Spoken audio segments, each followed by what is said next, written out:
Bom, se essas palmas foram para mim, para Jesus pode ser muito melhor, amém? Glória a Deus. Levanta e dá um glória, levanta e dá um glória. Glória a Deus. É para Jesus, irmão. Levanta. Uai. Amém. Glória a Deus. É para Jesus, não é para mim não, irmão. Gente, eu quero dizer uma coisa. Vocês têm toda a liberdade de ficarem acomodados. Mas se vocês querem experimentar algo ainda muito melhor, eu vou pedir para que vocês se acheguem mais para cá. Fiquem mais pertinhos um do outro. Fiquem à vontade. Mas se querem experimentar o melhor, vem para cá. Não perde não, hein? Não perde não. Bom, gente, para mim é um privilégio poder estar falando aqui um pouquinho, compartilhando as coisas de Deus, né?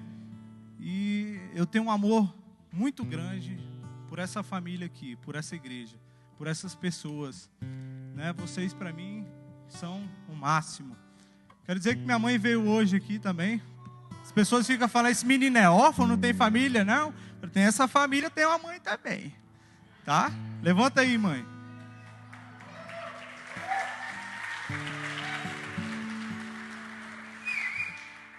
Bom, gente, essa igreja é maravilhosa, como eu já disse, e eu fico assim encantado com a diversidade que nós temos, né, nossos pastores, e assim, é uma mixigenação de coisas, né? Você vê, temos pastores que são roqueiros, pintam o cabelo de vermelho, né? Pastores que são ginastas, né? Como é que é? Ginástica rítmica, né? Então, assim, é uma diversidade muito grande, né? Eu fico maravilhado com essa igreja. E também temos membros aí que fazem chapinha e selante. Eu não vou dizer quem foi o cabeleireiro que fez isso comigo, não, tá? Não vou dizer, não. Bom, gente, é um desafio muito grande, eu falo isso. Obrigado, Marquinhos. Para descontrair um pouco, para quebrar o gelo. Mas é um desafio muito grande. E o frio na barriga que talvez dá um pouco na gente, não só em mim, mas aqueles que sobem aqui, nos pastores, né? Não é o fato de a gente não saber ou não transmitir uma boa palavra, uma palavra com eloquência. Não é isso, não é isso. O que nos dá um certo receio é de não poder transmitir aquilo que o Espírito Santo quer que seja transmitido. Nós precisamos transmitir aquilo que Deus quer que seja falado. E o nosso compromisso aqui é com Deus. Fala para o seu irmão aí do lado aí, Deus te ama. Sacode ele, Deus te ama. Sabe por quê, irmão? Sabe por quê? Porque ele decidiu, irmão, largar tudo que ele tinha lá no céu. Todo o conforto, toda a regalia, tudo de bom para descer até aqui. E falar para você, vai valer a pena. Vai valer a pena eu morrer naquela cruz por você. Vai valer a pena eu passar toda aquela humilhação, ser chicoteado, falar em coisas que eu não fiz, sentir a dor que eles sentiram, para que eles também possam desfrutar lá no céu daquilo que eu desfruto, e desfrutarem aqui na terra também daquilo que eu tenho para eles. Vai valer a pena. Por isso que eu falo, Deus te ama, irmão. Deus te ama. Irmãos, não sejam egoístas, por favor. É dano é que se recebe. Jesus foi assim. Então eu vou convidar vocês a abrirem o seu coração. Abra o seu coração junto comigo e dê a Ele o seu melhor. Dê a Ele o seu melhor. Amém? Vamos lá, irmão. Em Efésios capítulo 4. Vamos abrir a Bíblia.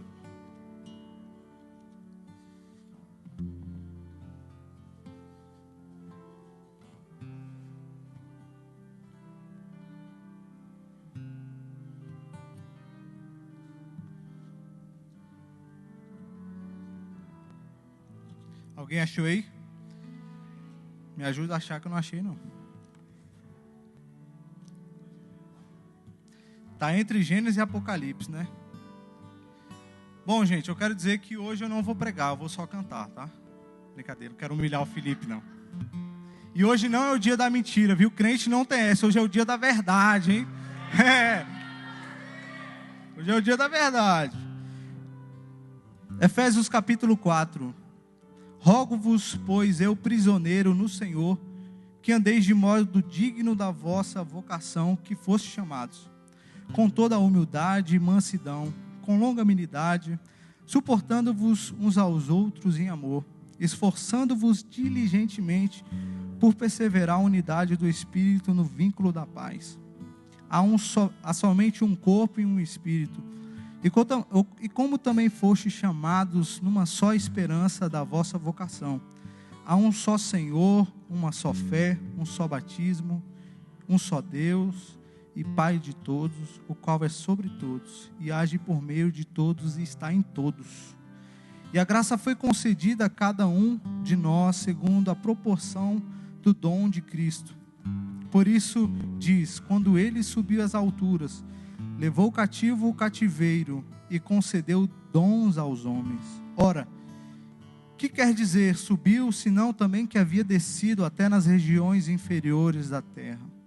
Aquele que desceu é também o mesmo que subiu acima de todos os céus para encher todas as coisas.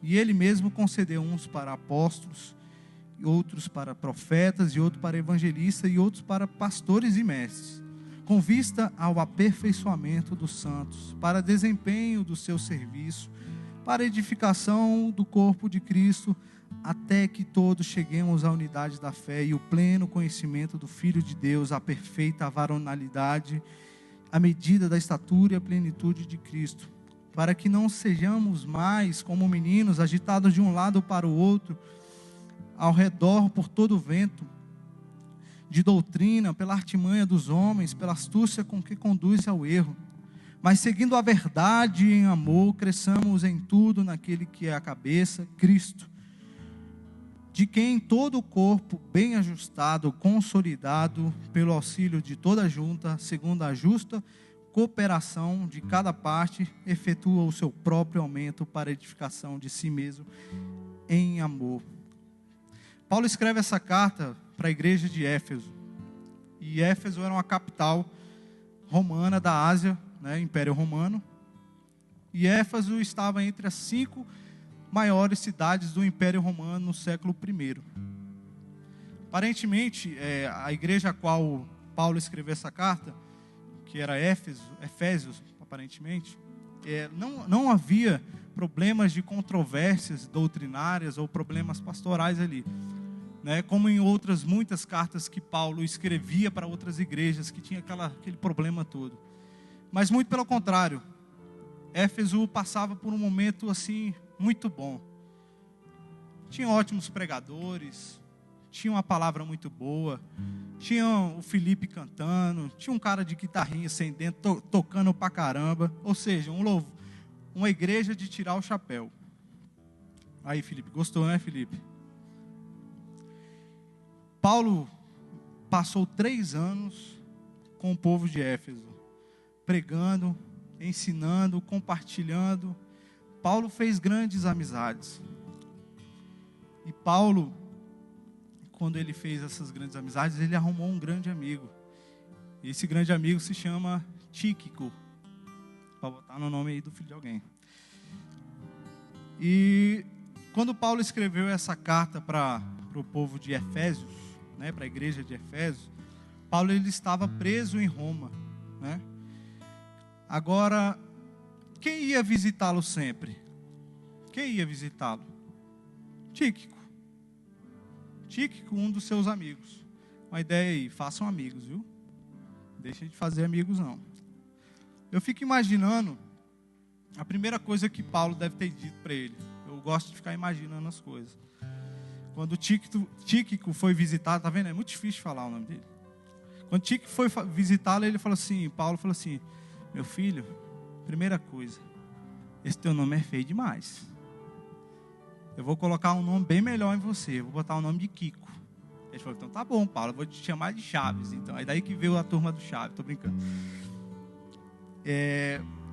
Aí Paulo então, e eu fico imaginando Paulo quando deve ter entregue aquela carta para o Kiko, né?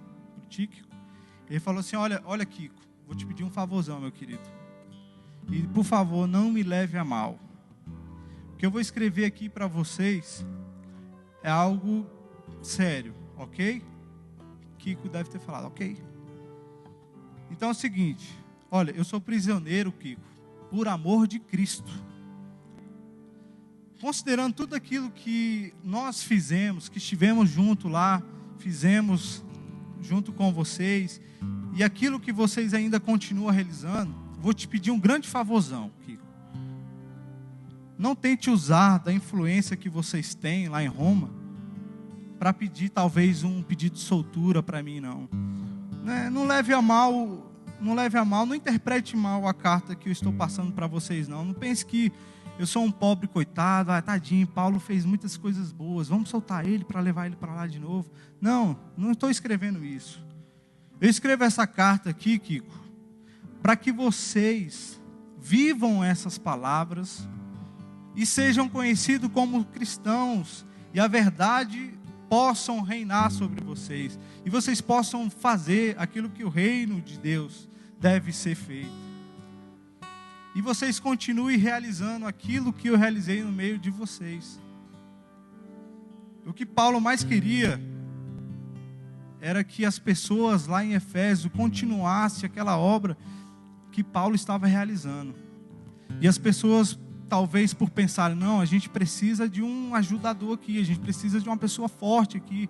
Paulo é um bom pregador, ele vai conquistar pessoas, ele vai continuar fazendo isso. E Paulo começa a falar assim, não, eu quero é você.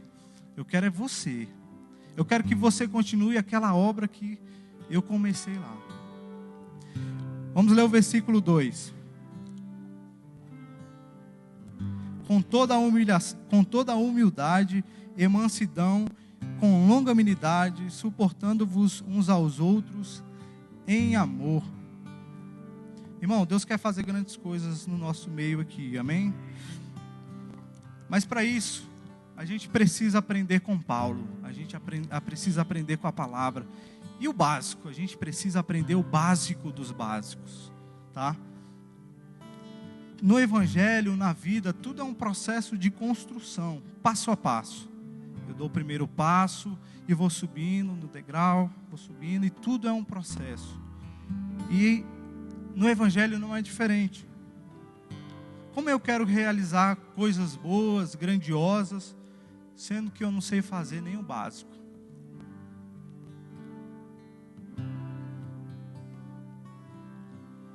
Sabe, eu fico às vezes pensando, eu fico com dó dos nossos pastores, do Yutinho aqui, do Nilton, porque eles falam as mesmas coisas, sobre mesmos assuntos, e o povo não muda. Alguns não mudam, né? Tem muita gente aqui boa, tenho certeza. Olha, estamos cheios de conhecimentos, sabemos de muita coisa, absorvemos, a toda hora estamos recebendo muita informação, e essa era hoje é uma era que você tem 50 vezes mais informações do que pessoas da década de 80, de 70. Então hoje nós temos muitas informações, mas pouquíssimas atitudes, pouquíssimas ações.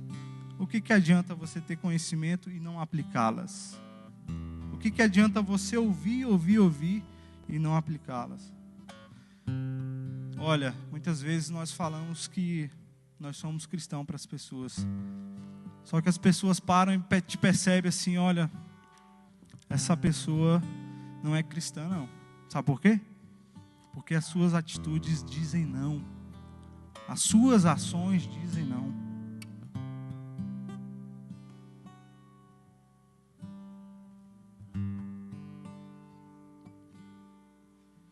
Às vezes a gente chega na igreja, passa por um irmão, passa pelo outro, e já vem com o olho fito já no púlpito já chega, vou sentar aqui e tal. Aí beleza, aí rola o louvorzão, aquela unção, o pastor prega, as pessoas falam, e quando de repente o culto acaba, e aí a gente sai, e já sai direto de olho já lá fora, né? Nem sequer fala com o irmão do lado. Tá que nem a história do meu avô, né? Meu avô fala assim, meu filho, você já entra de costas para casa. Eu falo, por que, vô? Porque você já entra querendo sair, pensando na rua? Às vezes somos um doce de pessoas na rua, né? A pessoa chega e fala, bom dia, e você fala, bom dia, boa noite, nossa, tá bem? Tá ótimo. E você, querida? Tô ótimo também. Né? Nossa, bom te ver, nossa, melhor ainda te ver e tal. Aí chega em casa, boa noite, como é que foi seu dia? Não fala comigo não, por favor. Não fala comigo não, hoje eu não quero muito papo não. Uma grosseria em casa. Às vezes somos assim, né? As pessoas na rua a gente tem que falar que é alguma coisa, mas em casa realmente a gente demonstra quem nós somos. Irmão. E lá no nosso GV, alguém sabe o que significa GV aqui? GV significa grupo de vida, geração de valor. E lá no nosso grupo de vida ali na 21, quando a gente pede para as pessoas compartilharem um pouco da sua vida, do que tem acontecido com elas falam assim, olha, eu fui muito bem recebida nessa igreja. As pessoas chegaram e falaram comigo, me abraçaram. E hoje, o meu conceito de evangelho mudou, porque hoje eu conheci pessoas que amam, porque nós nos importamos com essas pessoas. As pessoas aqui se importaram com elas e abraçaram, ligaram. Pô, vamos no cinema, pô, sei lá, vamos fazer alguma coisa, eu quero participar do seu dia a dia. Quem é você? Como é que você está? Gente, isso é grupo de vida, gente. Às vezes a gente vem para a igreja aqui, aí fica que nem vocês, que nem uma lagartixa de parede, só olhando o pregador. E não tem oportunidade de falar. GV, você tem a oportunidade de falar. GV, você tem a oportunidade de gritar, berrar, xingar, sei lá, comer biscoito, Mabel, coque biscoito. É bom demais, GV é bom demais, gente. GV é bom demais. E parece que Paulo estava falando assim para Éfeso: olha, meus queridos, sejam educados. Isso deve ser uma cultura entre vocês, serem pessoas receptivas, cuidadosas. Olha, ser humilde é reconhecer de onde veio e é saber quem você é. Não meça a sua humildade com aquilo que você tem, mas reconheça aquilo que você não é capaz de dar. Sejam tranquilos contra as ofensas que vocês sofrem e desanime as pessoas que procuram te ofender. Ou seja, saiba transferir aquela raiva daquela pessoa. Sabe quando a pessoa vem com a raiva assim para você, já vem explodindo? Aí você, aquela pessoa mais tranquila do mundo, fala: não, querido, não é assim não. Seja tranquilo. Conduza o nervosismo daquela pessoa com a paz que Deus te deu. Deus não te deu a paz à tua, não. Fala: não, Deus, só um minutinho aqui, fica aqui do lado aqui, que agora eu vou resolver um problema. Daqui a pouquinho eu volto. Não é assim não, irmão. Se as pessoas te vendem o ódio, irmão, pague para elas o amor que você tem, que é gratuito, né? Aí se a pessoa brigar com você, o que ela vai fazer? De tanto você fazer isso, ela vai ficar desanimada. Não dá para brigar com esse cara não, ele não retruca. Não dá não. Você vai desanimar a pessoa.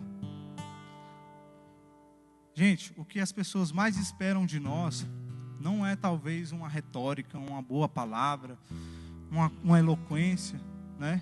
Mas o que as pessoas mais esperam de nós lá fora é a manifestação de Deus em nós. A Bíblia diz assim, ó: aqui a terra geme com grande expectativa a manifestação dos dons nos filhos de Deus.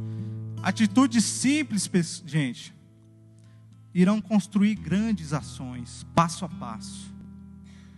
Passo a passo. Uma vida com propósito nos direciona para grandes realizações. Tenha propósito. Viva uma vida com propósito. Versículo 3, vejamos. Amém? Todo mundo aí? Glória a Deus. Esforçando-vos diligentemente por perseverar a unidade do Espírito no vínculo da paz.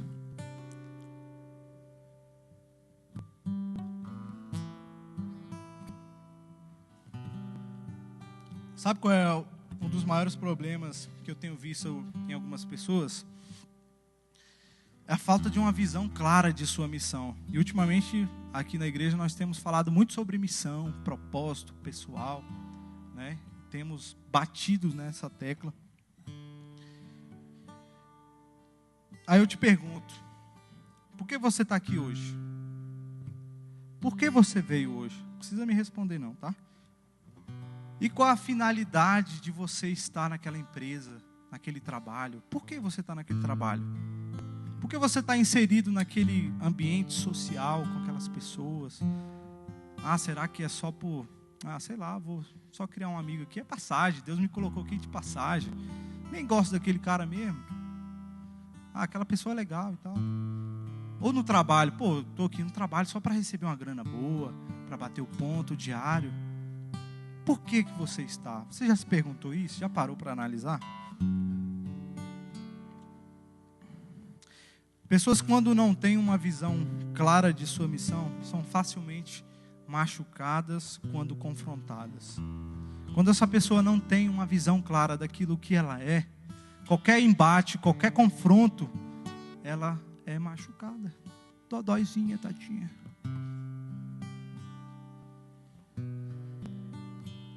Estão sempre prontas para colocar também defeitos em amigos, em líderes, em pastores. Facinho, facinho. Não conseguem resolver os seus poréns com as pessoas corretas que devem ser resolvidas. Não sabem lidar. E sabe qual é o pior de tudo isso? Criam uma resistência emocional, criam uma barreira emocional, guardam tudo aquilo que aconteceu com ela, sabe? Vai se encrostando assim, ó. Parece um caranguejo. Mas às vezes não aconteceu nada com ela. Às vezes não aconteceu nada. Às vezes foi um confronto para a pessoa crescer, mas aquilo soou de uma tal forma, tão ruim para ela, que para ela foi a maior... Não. E o pior de tudo, gente, elas começam alimentando aquela raiz. Como diz lá no versículo 31, mas após, nós não lemos, diz assim, ó: toda raiz de amargura e ira, cólera e gritaria. Sabe quando você vai falar com uma pessoa, aquela pessoa que você brigou, aí você vai conversar com ela, ela já vem gritando já com você? É desse jeito. A blasfêmia e toda a malícia sejam tiradas dentro de vocês. Tirem. Gente, e também o pior de tudo isso, sabe qual é? Aí vem a parte pior. Elas começam a inflamar outras pessoas, né? Elas começam a inflamar talvez os seus amigos ou pessoas que também sofreram um certo tipo de desavença ou não sei. Começam a falar mal, sabe aquele líder lá, aquele pastor, sabe aquela pessoa lá, meu chefe. Cara, aquele cara lá, ele não dá certo não, viu? Não dá muito certo não. Mas, gente, o problema talvez não seja nele, seja na pessoa própria que está fazendo isso. Irmãos, Paulo fala aqui, irmãos, façam de tudo o possível para manter a unidade e a paz que Deus nos dá. Vamos ler do versículo 4 ao 16 novamente. Há somente um corpo e um espírito, como também fostes chamados, numa só esperança da vossa vocação. Há um só Senhor, uma só fé, um só batismo, um só Deus e Pai de todos, o qual é sobre todos, age por meio de todos e está em todos. Para os apóstolos, e a graça foi concedida a cada um de nós, segundo a porção dos dons de Cristo. Por isso diz, quando ele subiu às alturas, levou cativo o cativeiro e concedeu dons aos homens. Ora, que quer dizer subiu, senão que também havia descido até as regiões inferiores da terra? Aquele que desceu é também o mesmo que subiu acima de todos os céus para encher todas as coisas. E ele mesmo concedeu uns para apóstolos, outros para profetas, outros para evangelistas e outros para os pastores, com vista ao aperfeiçoamento dos santos para desempenho do seu serviço, para a edificação do corpo de Cristo. Tá bom, aqui tá bom. Irmão, sabe qual era o maior segredo de Paulo? O maior segredo de Paulo não era o doutorado que ele tinha em Harvard de Jerusalém, não. Não era o conhecimento que ele tinha, não. Em saber ler o Pentateuco e tal, aquela coisa toda. O maior dom de Paulo, gente, era o de amar pessoas. Esse era o maior dom, e lidar com elas. E uma de suas cartas, Paulo diz assim, fiz-me como fraco para com os fracos, para ganhar os fracos. Fiz-me de tudo para todos e para por todos os meios chegar a salvar alguns. E eu faço isso por causa do Evangelho, para ser também participantes dele. Paulo vivia uma vida com propósito. Ele sabia onde ele estava, ele sabia onde queria chegar. Paulo era também um descobridor de talento nas pessoas. Paulo, ele despertava os dons que elas não sabiam que tinham. Essa era uma característica muito linda de Paulo. Como eu já disse, irmãos, para que você veio para a igreja hoje? Para quê? Por quê? Qual é o motivo? Qual é a sua missão aqui no corpo de Cristo? Qual é a sua missão? Paulo entendeu sua missão no corpo de Cristo. E o que ele mais queria era reconciliar essas pessoas para Deus, sem olhar para os seus pecados, os seus estilos, preferências, sua cor, enfim. Paulo, ele amava as pessoas independente de suas diferenças. Esse eram características de Paulo. Gente, nessa carta aqui, Paulo está querendo nos mostrar algumas coisas. Paulo, na realidade, quis mostrar algumas coisas para eles, né? De como o corpo de Cristo funciona, ou seja, o que eles precisavam entender, o que Efésios precisava entender. Bom, Efésios já tinha ali uma boa localização, era uma referência, tinham ótimos pastores, né, como eu já disse. E Efésio, ele tinha todo aquele conforto, teve um missionário que era Paulo e ajudou eles todos. Mas Paulo quis com essa carta mostrar para eles, olha, vocês precisam ainda entender algumas coisas, vocês precisam colocar, porque vocês são pessoas maravilhosas. Isso eu não tenho dúvidas, vocês amam, mas ainda vocês não colocaram em prática. Vocês já têm todo o conhecimento, vocês ouvem, mas vocês agora precisam colocar em prática, ok? Porque eu estou aqui em Roma, me deixa aqui em paz, por favor. Primeira coisa que Paulo queria que eles entendessem: existe uma só esperança, ou seja, o lugar que eles foram chamados para irem, Paulo ia também. Ou seja, o mesmo lugar era para os dois. Um vai para a Inglaterra, outro vai para o Piauí. Não, meu querido, todos nós vamos para o céu. Então não tem essa não. Ninguém é melhor do que ninguém aqui não. Tá? Segundo, existe uma só fé e um só batismo. Ou seja, o mesmo Jesus que eu confessei os meus pecados e aceitei como Senhor, irá me salvar igual a você também. O mesmo Jesus. Terceira coisa que Paulo queria ensinar para eles: existem dons que ele nos deu e que precisamos exercitar para o crescimento do corpo. E não para eu me gloriar, olha, sou mais bonito, tal, né? Que nem voltando aqui para a realidade hoje, eu sou mais bonito, mas eu não me glorio não, viu, Joãozinho? Eu te considero também bonitinho, cara. Quarto, Paulo fala sobre alcançar maturidade e não ser mais como meninos, ou seja, mente fraca e sem raciocínio. Qualquer bobagem que os outros falam, já estão acreditando.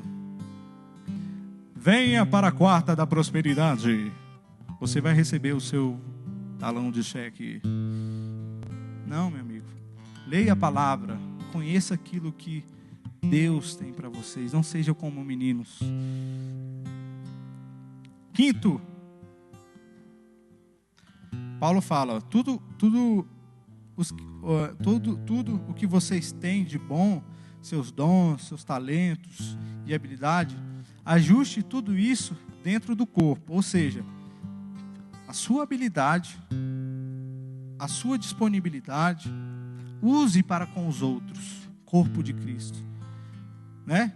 Se eu tenho um corpo, eu preciso dele funcionando plenamente. E todas as partes precisam estar funcionando. Então ele falava, olha, use a mão para lavar o cabelo. Então se a mão sabe fazer isso, use isso, né? Sabe para quê? Para que o corpo aumente, o corpo fique saudável, o corpo cresça e cresça em amor, né? E façam isso, meus queridos. Não espere algo em troca, não. Façam isso por amor. Façam primeiro, porque a sua atitude vai mostrar para o outro, olha, eu preciso também fazer. Eu preciso também, olha, lavar o pé dele, né? Preciso lavar minha mão também. Existe aquele ditado, uma mão lava a outra, né? E o pé fica sujo. Gostou, Heraldinho?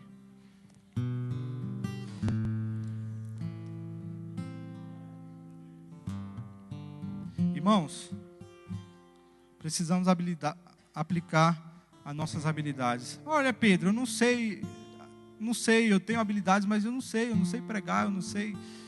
Você acha que eu sei? Também não.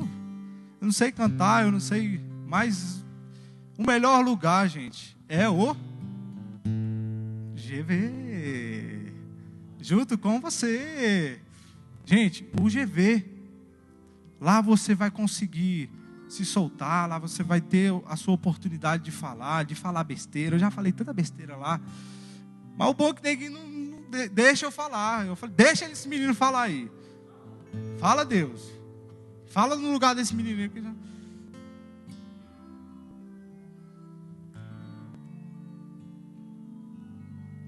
Quais eram as habilidades que Paulo queria que ele tivesse para que o corpo, a família e as pessoas vivessem em harmonia? Primeiro vamos olhar o que Paulo fazia, né? E o que ele era. E Paulo sempre dizia assim, olha, sejam meus imitadores como eu sou de Cristo. O que ele tinha diferente para sermos imitadores de Paulo? O que ele tinha diferente? Pô, Paulo está pedindo para eu ser imitador dele, mas o que ele faz? O que ele tem? Eu quero ser imitador dele. Vamos ver se esse cabo é bom mesmo, igual o Heraldinho. Primeira coisa, caráter. Paulo tinha caráter. À medida que você faz as escolhas hoje, está continuamente criando o seu próprio caráter. Caráter está ligado àquilo que você faz e suas ações dizem quem você é. Isso é caráter. Um certo homem levou a sua filha a um parque de diversão. E logo quando ela viu aquela barraquinha de algodão doce, ela saiu correndo para a barraca para comprar aquele algodão doce. Quando o pai viu aquele algodão doce enorme que ela comprou, ele falou assim, querida, tem certeza que pode comer tudo isso? Ela, não se preocupe, papai. Ela respondeu, sou bem maior por dentro do que por fora. Isso é caráter. Aí está o verdadeiro caráter, irmão. Ser maior por dentro. Oh, Deus. Segundo, Paulo era carismático. Paulo amava as pessoas. Paulo, quando via as pessoas, falava assim, ó, ei, você é nota 1000. Sabe, as pessoas não acreditam em você, mas eu quero dizer para você que você tem uma habilidade maravilhosa, você é uma pessoa muito elegante, você é uma pessoa linda. Paulo era carismático, ele sempre dava uma nota 10. Independente de quem era a pessoa, ele sempre olhava no mesmo nível. Ele chegava lá no Senado e falava com o deputado, tudo bom? Você é uma pessoa maravilhosa. Aí chegava lá na área do cafezinho e falava assim, ó, tudo bom? Você é uma pessoa maravilhosa. Paulo não fazia distinção de pessoas, era uma pessoa carismática. Onde ele estava, ele era a mesma pessoa. Sempre animava as pessoas, colocando também elas para cima. Se uma pessoa estava desanimada, estava lá Paulo lá. Meu irmão, hoje a gente vai sair. Hoje a gente vai sair dar um rolê de carro. Hoje a gente vai, sei lá, vamos jogar bola.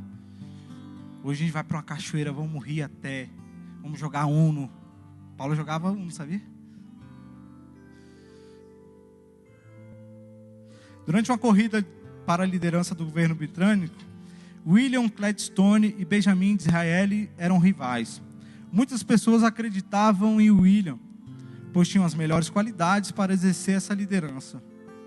Era um funcionário público, um ótimo orador, né? Mestre em finanças e realizou grandes feitos na Inglaterra e muitas coisas mais. Porém, Benjamin não tinha um currículo tão enorme quanto o dele. Não realizou tão grandes coisas, mas fez coisas pela Inglaterra. Fez coisas muito boas pela Inglaterra. Porém, o que os diferenciava era a maneira de lidar com pessoas. Essa era a diferença entre desses dois. Certo dia, uma jovem participou de um jantar como entrevistadora com cada um deles em dias consecutivos.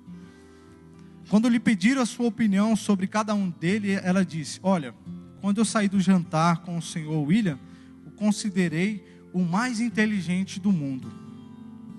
Porém, quando eu saí do jantar na noite seguinte com o senhor Benjamin, me achei a mulher mais inteligente do mundo. Olha que maravilha. Desperte nas pessoas aquilo que elas têm. Seja carismático. Terceiro, Paulo era comprometido. Olha, falar sobre comprometimento é uma coisa. Agora, fazer algo acerca disso é outra coisa. Eu falo que sou comprometido, mas eu estou fazendo? Seu comprometimento, meu querido, será medido pelo seu nível de ação. Seu sucesso será medido pelo seu esforço. Quer ter sucesso? Esforce-se. Esforce. Ação. Quarto, Paulo era uma pessoa que se comunicava. Paulo, ele sabia falar com as pessoas. Paulo entrava na igreja já batendo na mão. E aí, brother, beleza? Boa noite, como é que tá? Paz do Senhor. Nossa, que bom te ver. Dava aquele beijinho, o horóscopo, né? Orásculo? Ósculo? Óculos?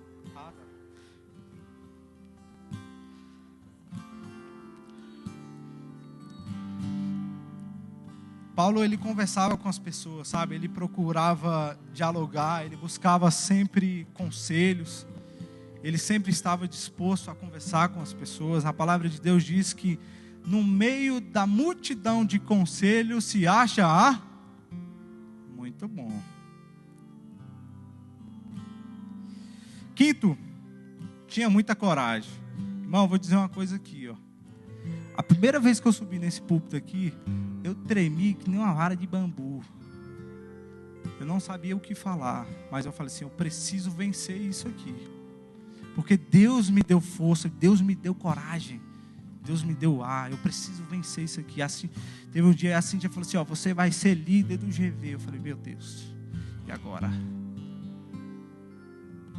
Eu falei, Senhor, se o Senhor colocou para me fazer, quem sou eu para dizer não? Foi que nem Moisés, né? Vai lá e fala, meu filho. Aí Moisés falou assim, eu sou. Tu é o quê, rapaz? Eu sou gago. Não. Vai lá e fala, meu filho. Aí Moisés foi e chamou o irmão dele, né? Para ver se ajudava um pouquinho. Mas o que Moisés fez? Tomou uma atitude, uma ação. Foi corajoso. A coragem é corretamente considerada a primeira qualidade humana, porque é a qualidade que garante todas as outras. Ou seja, tome o primeiro passo, tenha coragem. Se Deus te falou assim, olha, se o teu coração está em paz, se você tem algo a fazer, tenha coragem. Porque é aquela coisa, quando você dá um passo, Deus dá 2 passos, 3 passos por você. Olha, Deus, Ele move céus e terras ao seu favor. Mas Ele não move uma palha naquilo que você pode fazer. Ele não vai mover. Mas naquilo que você pode fazer, não pode fazer, fique tranquilo, que Ele vai fazer. Fique bem tranquilo. Tenha coragem. E essa frase que eu falei foi do Winston Churchill, o primeiro-ministro britânico. Sexto, Paulo ele era generoso.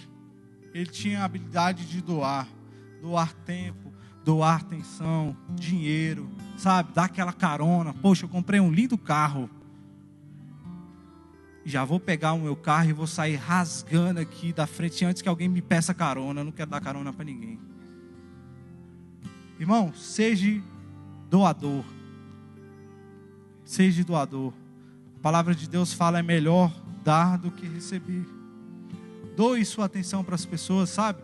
Às vezes a pessoa, ela não, como eu falei, as pessoas elas não estão esperando uma doação financeira sua. Ela não está esperando algo dessa proporção. Às vezes ela está só esperando assim, cara, eu preciso compartilhar aquilo que está no meu coração, sabe? Eu preciso ouvir um conselho, mas não tem ninguém para me ouvir. Eu entro na igreja e as pessoas saem correndo. Parece que o jogo do Flamengo é tão importante. Vai perder mesmo. Sou flamenguista, mas eu falo isso. Só ganha do Bangu. Brincadeira.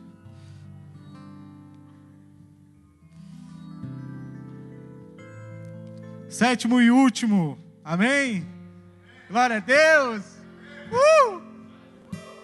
Amém. Paulo, ele tinha uma paixão no que fazia. Ele era apaixonado naquilo que ele fazia. Ô paixão, ô coisa boa. É fazer aquilo com amor, com paixão, né? Paixão é o nosso combustível para realizar e cumprir nossa missão. Paixão deve andar sempre presente em nossas vidas como uma força motriz. E eu te pergunto, o que você está fazendo hoje em sua vida, você está fazendo com paixão? Ou está fazendo com releixo? Sabe, eu quando vou para trabalhar, eu olho sempre os meus sonhos. Eu olho sempre aquilo que Deus me deu. E eu olho assim, Deus, hoje eu vou sair mais bonito ainda. Não. Hoje eu vou sair mais apaixonado, porque eu tenho uma certeza daquilo que eu sou, daquilo que eu tenho. Paixão, gente, é fazer as coisas com paixão. Olha, eu vou para a igreja, vou levantar minha mão, vou orar, vou dar o meu melhor, mesmo que se você não gritar, irmão, porque tem muita gente que pensa que a pessoa está na unção, é aquela que está gritando, está berrando, está levantando. Não, às vezes a pessoa está no particular com Deus, porque Deus, ele mora dentro de você, no teu espírito, e ali você está naquela paixão, entregando para Deus. Então, irmão, eu vou te dizer, não faça as coisas sem paixão. Apaixone-se